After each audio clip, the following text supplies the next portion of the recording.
Let me just tell you the straight-up truth. Hell will freeze over before Joe Biden's ever allowed to debate Vladimir Putin. Why? Because Vladimir Putin would clobber him in any debate. That's sad. At this point, now you have Jen Psaki doing a disservice to the administration and you, the American people. She doesn't even try to answer the most basic of questions. Now, I think we all know why the White House wanted questions from reporters in advance. Remember the Daily Beast story. But tonight, I do have some good news for Joe Biden. Tomorrow's Friday. Guess what, Joe? You get to go home to Delaware or Camp David. You get days now. You can rest and sleep and nap and drink hot cocoa and warm milk and take lots of naps. And by the way, you can also spend some time memorizing a few of those lines you're going to need for your first official press conference, which will be held 1 week from today. Here with reaction to all of this, Fox and Friends weekend co-host Pete Hegseth. He's a firebrand. He wrote the book Firebrand. Florida Congressman Matt Gaetz. All right, Mr. Firebrand, I read this that Vladimir Putin, hostile regime Russia, hostile actor, is calling out the president, and he's calling him out for a reason. Am I right or wrong? Putin and Biden, it would not end like Rocky IV. I don't think the American would prevail. Obviously, Vladimir Putin effectively trolling the President of the United States. And I want to make sure that we are the strongest country on the international stage. And it doesn't help that Joe Biden, in almost every international negotiation, is conceding to these globalist entities. Now, when it comes to the Biden tax plan, we're all wondering, why is this a time that you'd want to punish job creators, those who are innovating, those who are bringing capital investment to our country and increasing the wages of our workers? It seems counterintuitive to do this type of violence to our country. And when it comes to the Harris-Biden relationship, everyone in Washington knows that every time Kamala Harris shakes the hand of Joe Biden, she's checking his pulse, Sean. Oh, ouch. That's painful. Pete Hegseth, your take.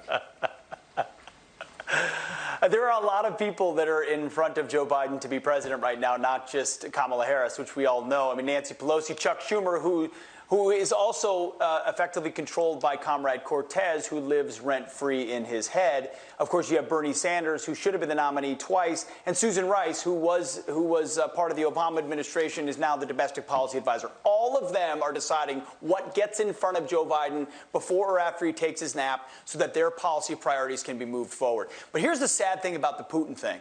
It may be Putin trolling Biden, but it's because Putin doesn't believe America under the Biden leadership is a fundamentally serious place. They see us obsessed with wokeism, at war with ourselves, drowning in debt, with a commander-in-chief who's totally absent, and they believe the prerogative in the future is theirs. And oh, by the way, tonight, Xi Jinping sent a delegation to Alaska to meet with Biden's delegation. You want to talk about a real killer? How about China? How about what they want to do for the future? And guess what the Chinese delegation said to our delegation just now? This is very recent in Anchorage. They said the Xi delegation tells the Biden delegation they don't have the qualifications to say to China that they speak from a position of strength. You think Xi Jinping thinks America's in his position of strength, or Vladimir Putin? Of course they don't. It's because Joe Biden's approach to the world and our country is fundamentally unserious, and they know it. It's a sad, scary place. And if you compare President Trump, I personally believe, and I think I'm right, Matt Gaetz, they generally feared Trump. They feared that he meant what he said, and he said what he meant, and they push him, he would do it.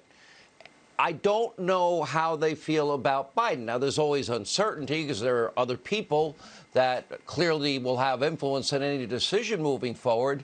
My question is, this to me, this is now officially dangerous. We got to remember one thing. The world has evil in it. The last century alone, what did we learn? Communism, Mao, Stalin, Russia, Nazism, fascism. What did we learn? 100 million human souls were destroyed.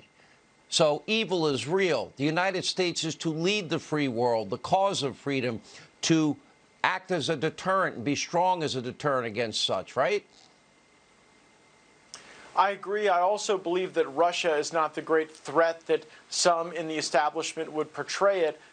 Pete's right. China is the real threat that faces our generation and our country. and we will not defeat China in a world in which we portray weakness. Today, Joe Biden portrays that very weakness in his stature, in his ability to address problems, in his acuity. And when we get down to the elements of the Trump presidency that we want to maintain on trade, on international engagement, on focusing our foreign policy against the Middle Kingdom, not the Middle East, it's important that we continue to preserve that America First doctrine, because I think Joe Biden wants to take us back to a world in which we threat construct around Russia rather than focusing on the real threat that will drive whether or not America continues to lead another generation of global success.